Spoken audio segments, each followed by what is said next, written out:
This is the WJTS News. Thanks for tuning in. I'm Joey Rehl reporting. The community is invited to share thoughts about combating youth alcohol and substance use during a free dinner.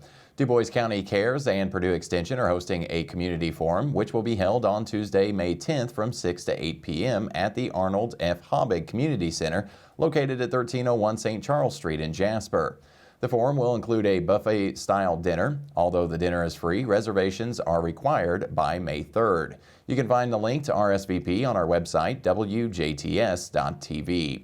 The results of the 2022 Parent Survey and the 2022 Hidden in Plain Sight program will be presented. Attendees will also take part in community action planning through roundtable discussions following the presentation. Hidden in Plain Sight is a 2-hour workshop in which parents, guardians, or trusted adults can learn about youth risk behaviors through a teen room simulation, the power of positive parenting, as well as some techniques to take home, and what the community has to offer in risk and protective factors for our youth. A workshop was held in each school district. The online parent survey invited parents to share their thoughts and perceptions about youth alcohol consumption and its prevalence in our community. For more information, you can contact Candy Neal at 812-827-8464 or Chelsea Brewer at 812-827-1782. Indiana's child abuse rate is far above the national average, and the Hoosier State is one of the worst states in the country when it comes to child abuse. 50 Hoosier children died due to abuse or neglect in 2020, according to the Indiana Department of Child Services, which found that over half of the victims were age 3 or younger. The Indiana Department of Child Services found that 13 of the 15 children had previously been identified as victims of abuse or neglect. Death by weapon, including a closed fist, was the most common cause of death, and 59 of the alleged perpetrators, over 80%, were biological parents. The two urge everyone to educate themselves about the signs of abuse and to remember that Indiana requires any suspicion of abuse or neglect to be reported for investigation. Increasing protective factors is one important way to prevent child abuse and neglect. Protective factors are conditions in families and communities that increase the health and well-being of families. According to Prevent Child Abuse, protective factors serve as buffers, helping parents develop coping strategies or find resources that assist them in parenting effectively under all circumstances. The protective factors are as follows. Parental resilience. This allows parents to handle the stresses of everyday life and bounce back when things aren't going well. Health or relationship problems and financial difficulties are some things that negatively affect parental resilience.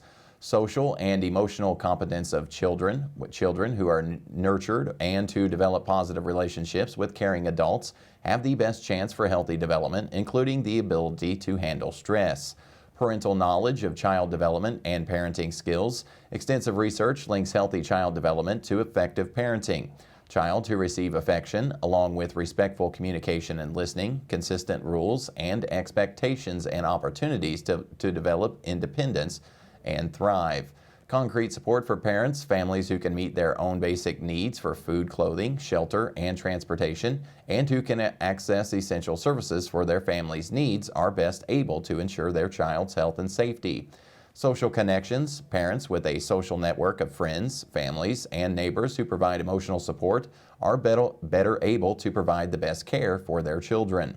State law requires any adult who suspects a child is being abused or neglected to report those concerns. If you suspect abuse or neglect, you can call Indiana Child Abuse and Neglect Hotline at 1-800-800-5556. It is available 24 hours a day, 7 days a week, 365 days a year, and you may remain anonymous.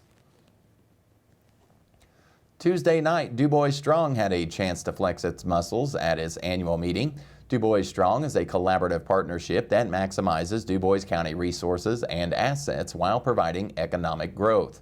The 2022 installment of Dubois Strong annual meetings gave Dubois Strong a chance to applaud its investors and community partners. Dubois Strong also had an opportunity to highlight its own success and future plans. Executive Director of Dubois Strong, Ed Cole, told us why he believes Dubois County is a perfect place for future industries. We have great schools. We have very engaged and involved government. We have people who are passionate about what they do on their jobs. We're so lucky. We have great elected officials. My goodness, there's so many great things to talk about at Dubois County because we knock it out of the park on a regular basis. I tell people all the time, we're a star among the 92 counties.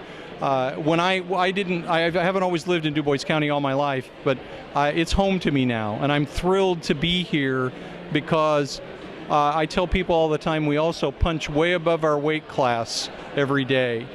This is a can-do county. This is a county that gets things done. If we've got a problem, we fix it and then move on to the next thing. We don't say, oh, well, that's a problem, I guess we can't fix it. And that to me is fantastic. Dubois County certainly is already a great place to be.